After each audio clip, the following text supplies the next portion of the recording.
Well, welcome, my friends, to another edition of More Bad News, brought to you, as always, by Camel Cigarettes. Take the Camels Challenge, smoke Camels for 30 days, and see for yourself what a difference this product can make in your life. Well, friends, I've been advertising Camels for over 2 decades now, and I've never regretted my choice of a sponsor. From the moment when the colonists met the Native American people and were introduced to what they began to call Sot Weed, it was love at first sight.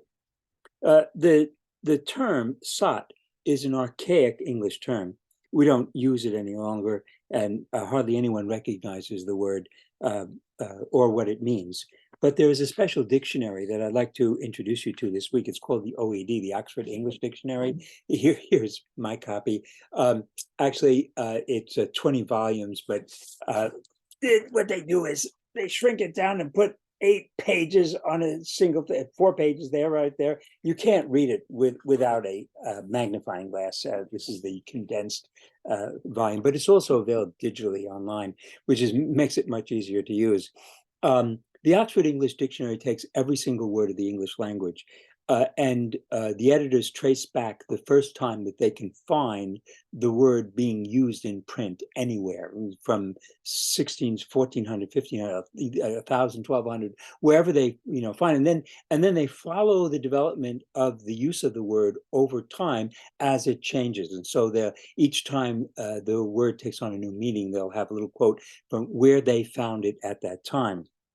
So, for example, the word Twitter obviously is a word that has taken on a new meaning, and words are constantly coming into the language, and words are constantly disappearing from the language. And sotweed is a word that we no longer use, and very few people recognize what it means.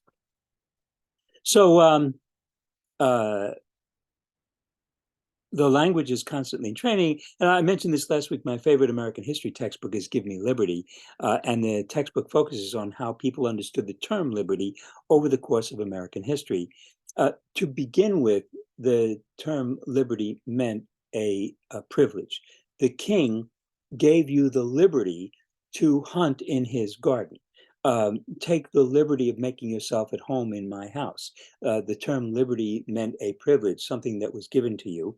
And back in the day, everyone believed that there was a great chain of being with God at the top, and Jesus at the head of the church, the king at the head of the country, the husband at the head of the family. There's a great chain of being from top to bottom, and all along this chain, people, things fit into their level on the great chain of being, so that there's no inherent idea of liberty. The poor are the poor. They are a group of people. The privilege is something that you are born to and is accepted. And the idea of Patrick Henry, give me liberty or give me death, is something that is born in the conflict of the American Revolution. The term takes on new meaning.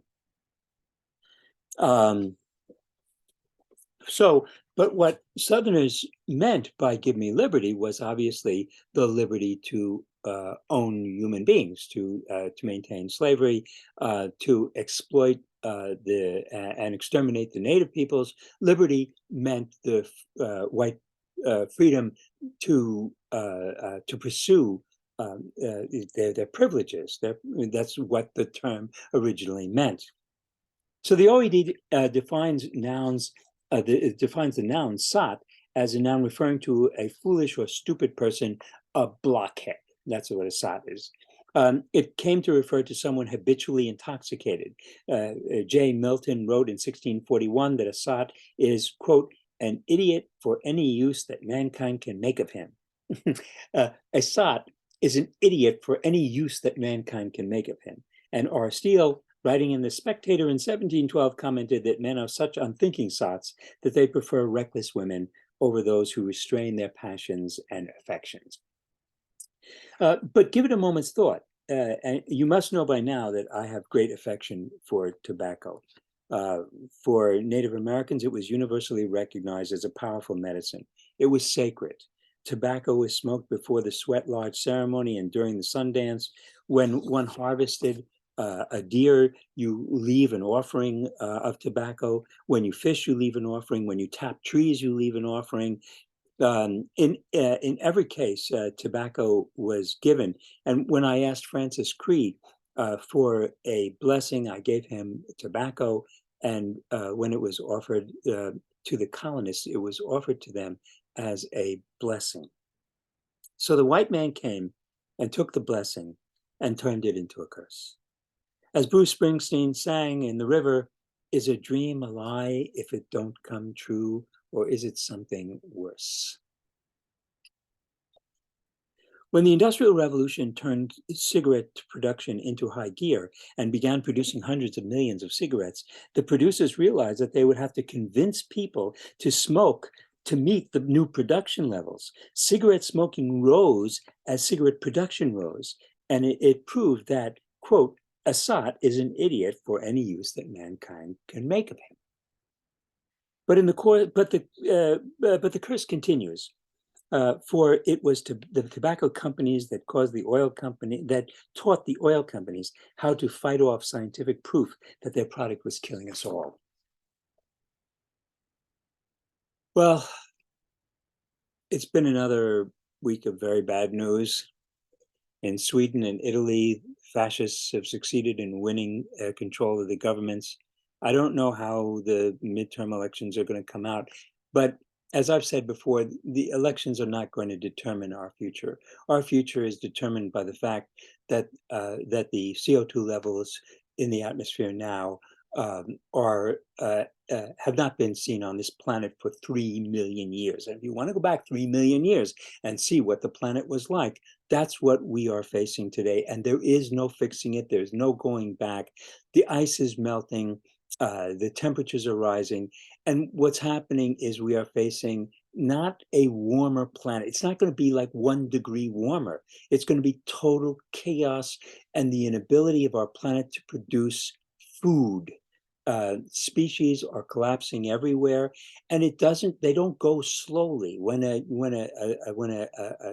species reaches its tolerance level, and the phytoplankton, the smallest creatures on this planet in the ocean, when the ocean becomes toxic for them and they're dying like flies now, it's the end for all of us. So that what we are facing is an inevitable uh, future, lack of a future, an end to a future, and the no election is going to change that. However, the fact that we're facing these crises is making these elections all the more dramatically problematic. What we see in the world today is individuals who have enormous power and are just driving us towards extinction. People like Putin, who have driven 5 million Ukrainian women and children into exile. People like Mohammed bin Salman, who single-handedly destroying the country of Yemen. Um, uh, People like Elon Musk and Mark Zuckerberg, who have turned our social media toxic. What you have is you no longer have, talk about democracy in danger. There's no longer any democracy in danger. It is individuals with enormous power, either financial power or political power, who are determining the course of the fate of our planet and causing untold suffering and driving us all towards extinction. So last time I spoke about Bacon's Rebellion and the turn towards slavery in the American colonies. Bacon's Rebellion terrified the leaders of the Virginia colony because it turned the lower elements of the colonial society, the freed indentures, the indentures themselves, and the black slaves into a unit. Remember that Nathaniel Bacon was leading a group of people who were made up of the poorest members of Virginia society that included blacks, and they invaded Jamestown. They tore the place apart. They burned down the governor's mansion. This was a tremendous trauma the colonial leadership because it was an unnatural disaster. The lower classes were rising up and challenging their betters. So it resulted in a dramatic change in the policies of the colonies towards slavery and indentures. The indenture system slowly began to die out, and we turned towards towards a slave system. Um, the American Civil War ended the slave system, but racism, which had been established by the slave system, flourished and intensified. The Civil War, the end of the Civil War, marked the beginning of an explosion of violence against Black people. Lynchings began during the Reconstruction period. It was an absolute explosion of anger by Southern whites against Black, and in fact, it spread to the North as well.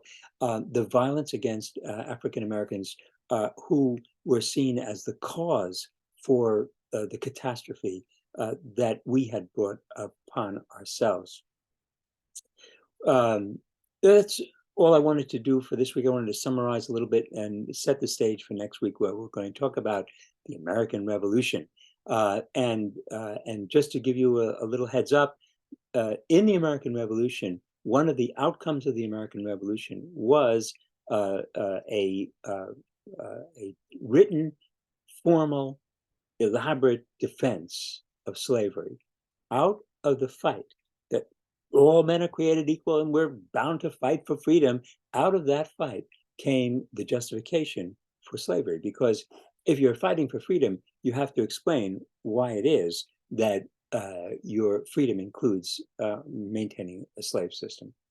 So that's all for this week. Have a great week. I hope you enjoyed my new glasses, my new blue glasses. I just got them the other day, and I'm just so delighted. I'm looking at myself for the first time and seeing, wow, I do like those.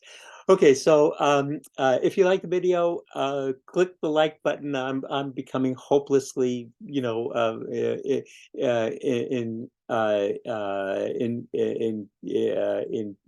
know, in love with my likes and my views, and so someday I'm going to have hundreds of thousands of viewers, and I'm going to be a phenomenon, and save the world for what, I don't know.